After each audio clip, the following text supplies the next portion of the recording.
Olá, seja muito bem-vindo ao nosso canal Bíblia Talk. Que alegria poder estar aqui com você mais uma vez para juntos estudarmos mais uma aula do nosso estudo sobre o livro de Daniel e Ezequiel. O meu nome é Renato e se você ainda não é inscrito no nosso canal, gostaria que você se inscrevesse agora, quero pedir a sua ajuda. Já deixa um like nesse vídeo, deixa um comentário e se inscreva nesse canal, porque eu tenho certeza que você não faz ideia o quanto isso ajuda a propagar o nosso conteúdo aqui no nosso canal. Na semana passada nós falamos sobre o ministério de Daniel e lá nós falamos que ele era um profeta de Deus e ele exerceu o seu ministério longe da sua terra natal, porque quando ele ainda era um jovem, ele foi levado para o cativeiro lá na Babilônia. E foi justamente lá na Babilônia que, através da sua dedicação a Deus, que através da sua integridade, ele foi elevado a uma posição muito alta. Ele foi elevado à posição de estadista e profeta. Nós falamos também na semana passada que Nabucodonosor ele teve um sonho e ninguém conseguiu interpretar aquele sonho senão Daniel. E Deus acabou usando essa situação para abençoar a vida de Daniel e foi ali que ele inicia o seu ministério e é ali que ele ganha também o coração de Nabucodonosor e acaba se destacando entre os demais. Mas nós falamos sobre esse sonho apenas superficialmente, mas na lição de hoje nós vamos falar detalhadamente sobre essa visão de Nabucodonosor. Nós vamos falar das suas aplicações proféticas, escatológicas, tanto para o passado quanto ainda para o futuro que está por vir. Então nós vemos que depois que nenhum dos magos ali que estava à disposição do rei conseguiram adivinhar, conseguiram saber o que o rei tinha sonhado, então o rei Nabucodonosor ele dá uma ordem para os seus soldados para que matem todos aqueles sábios e queimem as suas casas. E aí quando Daniel ele soube daquela ordem do rei, ele vai pessoalmente até o rei e pede para que ele tivesse um pouco mais de tempo para poder interpretar aquele sonho. E o rei então ele se agrada de Daniel e ele concede esse tempo a mais para que ele pudesse interpretar o sonho que ele teve. Então a Bíblia diz, e eu disse na semana passada, que Daniel ele então volta para sua casa, lá ele encontra com seus amigos e então eles decidem fazer uma campanha de oração a Deus e Deus acaba revelando para eles qual foi o sonho e a interpretação daquele sonho que Nabucodonosor teve. E então Daniel ele vai e pede permissão para voltar à presença do rei e é aqui que nós estamos no capítulo 2, no versículo 31. E então lá na presença do rei, Daniel ele vai dizer que o rei ele teve uma visão e que ele viu uma grande estátua com uma aparência que era impressionante e ao mesmo tempo era uma coisa terrível de se ver. A estátua ela tinha uma cabeça de ouro, ela tinha o peito e os braços de prata, ela tinha o ventre e o quadril de bronze e ela tinha as pernas de ferro e os pés era de ferro misturado com barro. Então quando o rei estava ali observando aquela estátua, Daniel diz que uma pedra se soltou e essa pedra ela foi solta sem nenhuma intervenção humana. Então essa pedra atingiu os pés daquela estátua e acabou despedaçando completamente aquele monumento. E então misteriosamente todos aqueles materiais daquela estátua eles se transformaram em pó e foram levados pelo vento e não sobrou nada. E aquela pedra acabou crescendo, crescendo, crescendo e se transformou em uma montanha, acabou enchendo toda a terra. Então Daniel diz isso, esse foi o sonho que o Senhor teve, rei. Daniel explicou para o rei que aquele sonho representava 4 reinos sucessivos. O primeiro reino, que era representado pela cabeça de ouro, era o próprio reino de Nabucodonosor, o reino ali de Babilônia. Depois desse império da Babilônia surgiriam outros reinos, cada um inferior ao anterior, representado pela prata, pelo bronze, pelo ferro e pelo ferro misturado com barro. E o último reino seria um reino muito forte, mas seria dividido e instável, porque seria essa mistura de ferro com barro. Então Daniel revela que durante esse reino de ferro misturado com o barro,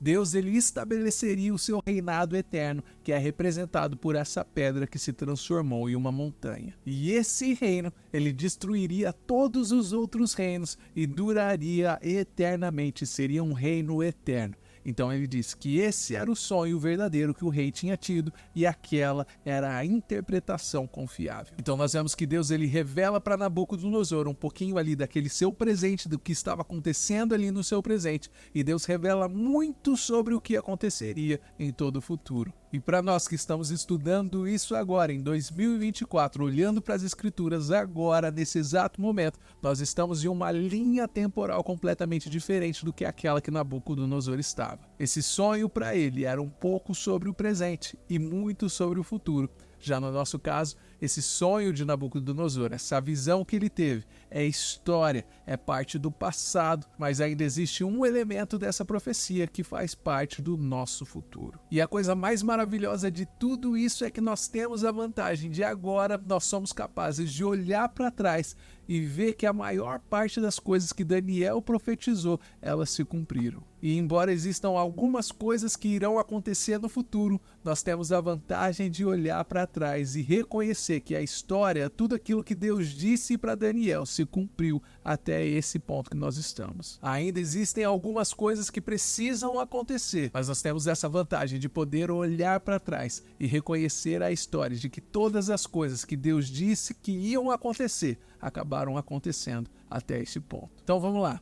Daniel ele começa dizendo para Nabucodonosor que ele viu uma estátua que poderia ser igual essa que eu estou mostrando aqui na tela. Uma estátua descrita aqui nesse sonho como tendo uma cabeça de ouro, o peito e os braços de prata, a barriga e as coxas de bronze e as pernas de ferro e os pés sendo uma mistura de ferro com barro. Daniel ele também vai dizer que viu como parte desse sonho de Nabucodonosor que ele viu uma pedra. E ele diz que essa pedra ela se solta sem a ajuda humana, ninguém cortou aquela pedra, mas ela se solta do céu. E aquela pedra acaba caindo sobre o pé daquela estátua e subsequentemente toda aquela estátua acaba sendo destruída. Então Daniel apresenta esse sonho para o rei e depois disso ele traz uma interpretação que ele recebeu inspiradamente por Deus. E esse sonho que Deus deu para Nabucodonosor e que Daniel acaba interpretando, ele tem a ver com a ascensão e a queda de reis e de reinos, de impérios mundiais. E ele começa com o próprio império de Nabucodonosor, que é o império da Babilônia. Então se você olhar para trás aqui na sua Bíblia, lá no capítulo 2 de Daniel, novamente no versículo 36, você vai ver que Daniel diz assim: foi esse o sonho e nós interpretamos para o rei. Tu, ó rei, és rei de reis. O Deus dos céus te tem dado domínio, poder, força e glória. Nas tuas mãos ele colocou a humanidade, os animais selvagens e as aves do céu. Onde quer que vivam, ele fez de ti o governador deles todos. Tu és a cabeça de ouro. Então Daniel ele começa essa interpretação desde a cabeça da estátua e vai trabalhando até os dedos do pé. E ele diz a Nabucodonosor que ele está ali representado naquela estátua como sendo a cabeça de ouro. E se você prestar atenção no versículo 37, você vai ver que o próprio Deus do céu foi quem deu o poder, foi quem deu a força, foi quem deu a glória para o rei Nabucodonosor. Esse rei ele nunca estaria no poder se não fosse Deus que tivesse o escolhido para aquele tempo. E você pode até me perguntar, mas ele era um rei pagão, esse rei era um pagão, como assim?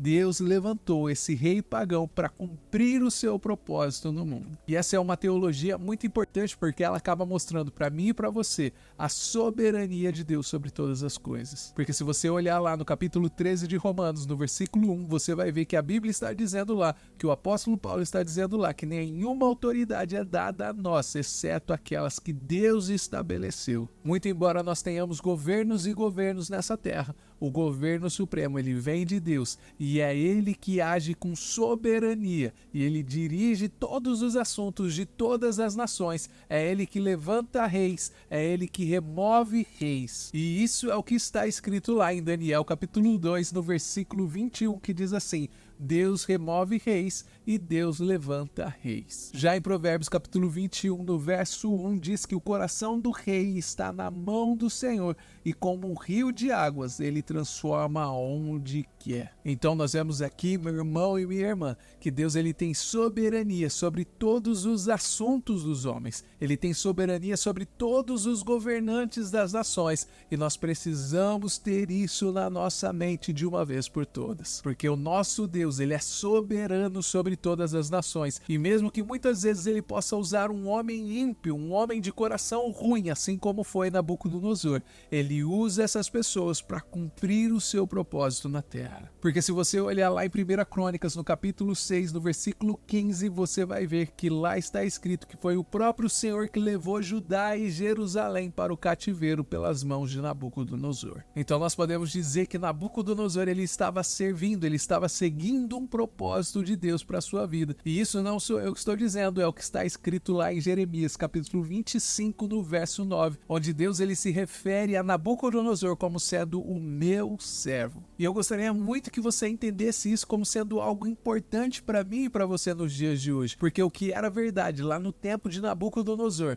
hoje em dia é a mesma coisa, hoje em dia é a mesma verdade. E isso significa que mesmo vivendo em uma democracia, mesmo vivendo em uma república onde as pessoas têm o direito e a chance de votar, Deus ainda tem a soberania, Deus ainda tem o poder de mover os corações, de mover o coração do homem, de mover o coração das mulheres para que elas possam votar de uma forma a cumprir os seus propósitos. E essa é uma mensagem muito importante para esse tempo que nós estamos vivendo, para esse tempo de polarização generalizada que nós estamos vivendo nos dias de hoje. Porque nós não precisamos nos desesperar só porque o candidato que se alinha mais com as nossas ideias acabou não sendo eleito. Nós precisamos aprender a descansar em Deus. Nós precisamos aprender a descansar no fato de que Deus ele tem soberania sobre todos os assuntos de todas as nações. É Deus que levanta rei, é Deus que remove o rei. Nós precisamos entender urgentemente que tudo está nas mãos de Deus. Houve momentos na história onde houve muitos reis que eram ímpios, eram homens impuros, mas também houve na história momentos onde nós tivemos reis que eram piedosos. Mas independente de quem esteja reinando, independente de quem esteja governando,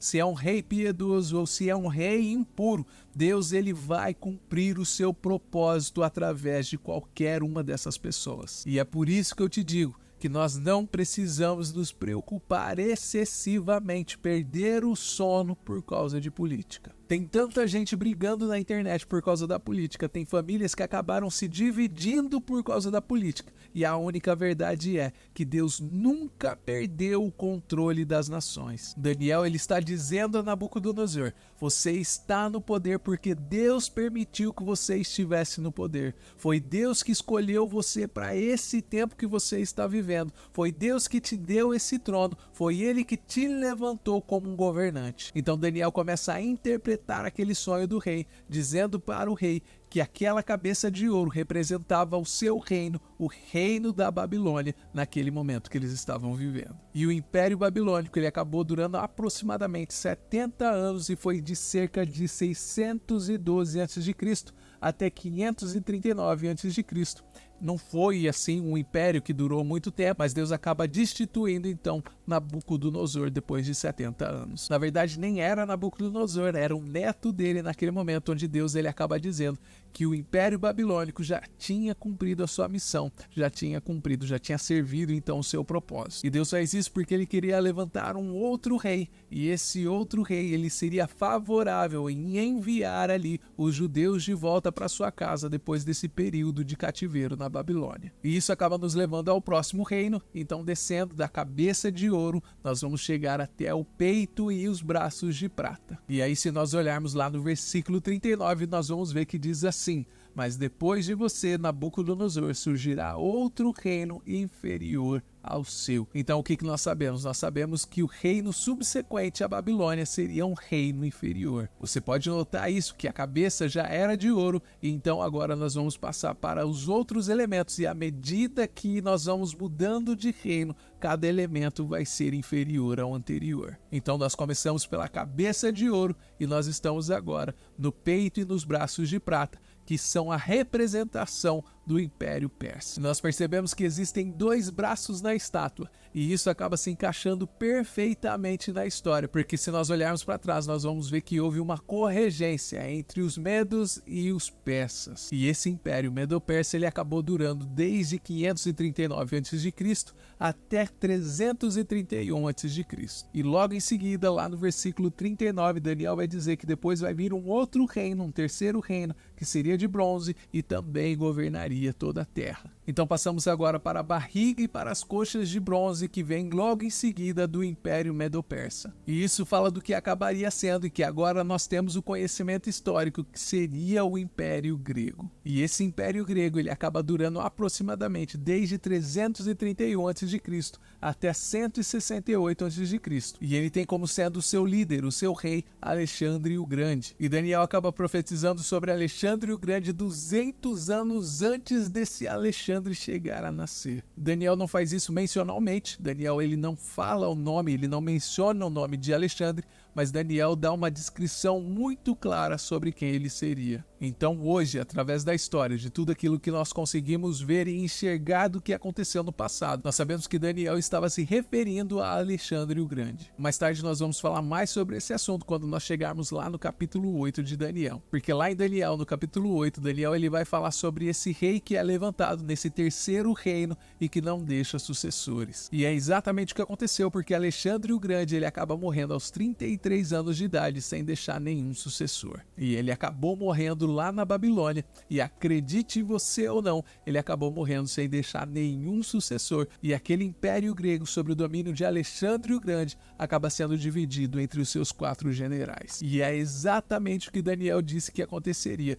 Daniel disse que surgiria um rei desse terceiro reino que não deixaria nenhum sucessor e que o seu reino seria dividido em 4 partes. Então nós temos essa grande vantagem nesse período da história que nós estamos vivendo de poder olhar para o passado e ver as profecias bíblicas e ver como elas se cumpriram, como elas foram cumpridas e reconhecer isso na história. Isso acaba significando que nós temos a credibilidade no fato de que Deus ele é soberano, que ele é verdadeiro e justo e que ele cumprirá os seus propósitos. Porque nós vemos que essas coisas acabaram se desenrolando na história, essas profecias acabaram se desenrolando ao decorrer da história, como Daniel disse que aconteceria, do jeito que ele falou que aconteceria. Então nós chegamos ao 4º reino, ao 4º império, que está lá no versículo 40, que diz: o 4º reino será forte como ferro, quebrando em pedaços e esmagando tudo. E nós sabemos historicamente que o que se segue depois do Império Grego é o Império Romano. Então os romanos eles chegam ao poder e eles são um povo implacável. Eles são implacáveis como ferro, eles quebram todos os outros países. Eles tomam o poder mundial lá em 168 a.C. e eles vão governar até 476 depois de Cristo. E eu acho muito interessante que foi usado o ferro aqui na visão de Daniel para representar o governo romano. Porque eu não sei se você sabe, mas a legião de maior poder, de maior prestígio do exército romano era conhecida como a Sexta Legião. Quem era a Sexta Legião? Em latim eles eram chamados de Legio Sexta Ferrata, que se nós traduzirmos aqui para o nosso português, ela se chama Sexta Legião de Ferro. E eles eram chamados assim porque o escudo que eles usavam e o capacete que eles usaram eram feitos de ferro. Então é interessante que Daniel ele vê isso e chama a atenção para esse elemento que vai tipificar esse reino romano. E um outro ponto interessante é que Roma ela é simbolizada por essas 2 pernas de ferro, e se nós olharmos para a história, nós vamos ver ali que o Império Romano ele acaba se dividindo também em 2 frentes. Porque em 286 depois de Cristo, 2 impérios eles vão emergir do Império Romano. Quais seriam esses impérios? Roma acabaria sendo a capital do Império Romano no Ocidente, que também é muito conhecida como sendo o Sagrado Império Romano, e o Império Romano do Oriente, que seria conhecido como o Império Bizantino. E a capital do Império Bizantino ficaria lá em Constantinopla, que hoje é conhecida como Istambul. E eu e você conseguimos entender isso agora porque nós temos o fator histórico ao nosso favor. E por causa da história nós conseguimos entender sobre o que Daniel estava falando ali. Ele estava profetizando ali naquela interpretação daquele sonho que Nabucodonosor teve. Então, historicamente falando, o Império Romano ele foi o que dominou por muito mais tempo e ele foi o último império mundial. E aí você pode me perguntar, mas será que depois do Império Romano ninguém mais tentou dominar o mundo? Sim, outras pessoas tentaram dominar o mundo. Nós temos pessoas como Genghis, ele foi aquele imperador da Mongólia que tentou dominar, fazer um império mundial. Nós temos Joseph Stalin, que era da União Soviética, que também tentou um governo mundial. Nós temos Hitler da Alemanha, que também tentou uma dominação mundial. E nós temos Napoleão, mas nenhum deles tiveram sucesso. Então o Império Romano, ele é o último império dominante mundialmente que nós temos até esse momento. E é exatamente nesse momento da história que nós estamos vivendo, após o Império Romano, o Império Mundial de Roma, que nós paramos de falar sobre história e nós começamos a falar sobre escatologia, sobre profecia daquilo que ainda vai acontecer no futuro. Porque Daniel agora, na sua interpretação, ele vai falar de pés que são formados ali de uma mistura entre ferro e barro.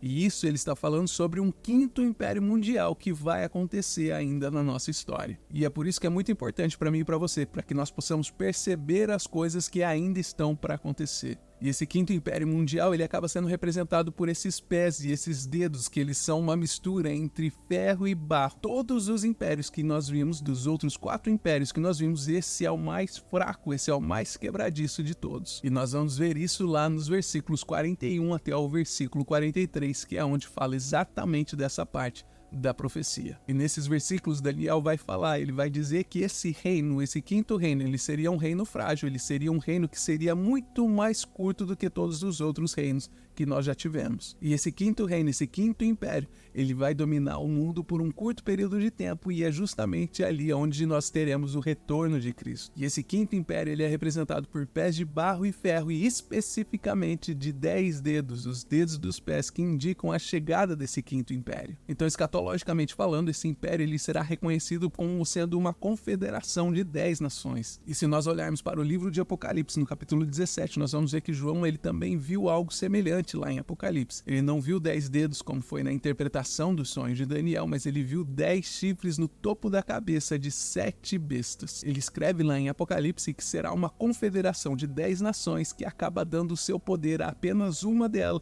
e essa será conhecida como o Anticristo. Então isso, meu amigo, é o que a Bíblia diz, é o que a Bíblia prevê sobre o nosso futuro. Eu simplesmente não sei te explicar, eu não sei como isso vai acontecer, eu não sei como essa confederação de 10 blocos vai acontecer. Talvez o nosso globo ele seja dividido em 10 regiões geográficas, talvez seja algum conglomerado, ou talvez seja alguma referência ao Conselho de Segurança da ONU, que acabará dando um poder, um controle universal. Mas o ponto principal aqui de tudo isso é que nós não sabemos como essas 10 nações se formarão. Não está claro nas escrituras como vai surgir esse reino de 10 nações. Mas o que nós sabemos é que algum tipo de confederação de 10, eles dominarão e governarão o mundo. E de dentro de uma dessas nações vai surgir o Anticristo. E é justamente isso que João está dizendo lá em Apocalipse, no capítulo 17. Ele diz que essa confederação de 10 nações vai dar o poder para uma. Essa será conhecida como o Anticristo, e ela fará guerra contra o Cordeiro de Deus. E o Cordeiro de Deus vai vencer essa guerra. Ou seja, Jesus ele vai vencer essa guerra, porque ele é o Rei dos Reis, ele é o Senhor dos Senhores, e ele tem todo o poder e toda a autoridade, e ele nunca perdeu o controle da história. Jesus ele vai voltar,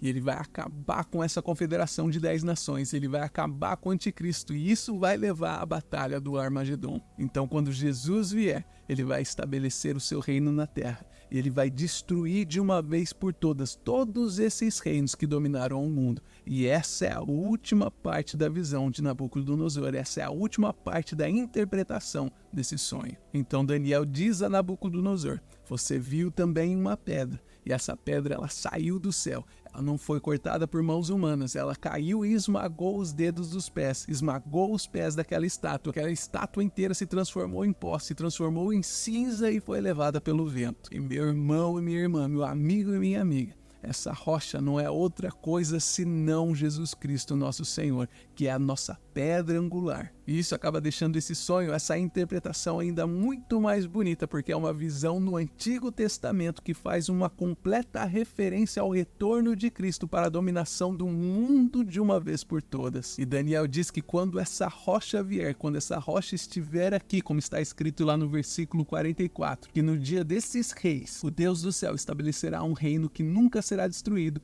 e o reino não será deixado para outras pessoas. Ele se despedaçará e consumirá todos esses reinos e permanecerá para sempre. Então o reino do nosso Senhor Jesus Cristo, ele nunca perecerá, ele nunca terminará. E isso é exatamente o que o anjo Gabriel disse a Maria quando ela ia conceber a Jesus Cristo. Lá em Lucas capítulo 1, no versículo 33, ele diz que ele reinaria, que Jesus reinaria sobre a casa de Jacó para todo sempre, e que o reino dele não teria um fim. E Daniel ele também vai nos dizer lá no versículo 35 que essa pedra que feriu a estátua, ela se transformou numa grande montanha que encheu toda a terra. E isso é muito parecido com o que Abacuque escreveu lá em Abacuque 2, no versículo 14, que diz: pois a terra se encherá do conhecimento e da glória do Senhor, como as águas cobrem o mar. Deixe o seu comentário aí embaixo sobre o que você achou desse vídeo, e eu espero, como sempre, que você tenha aprendido pelo menos uma coisa ou duas com essa aula de hoje. E se Deus quiser, nós nos vemos no próximo vídeo.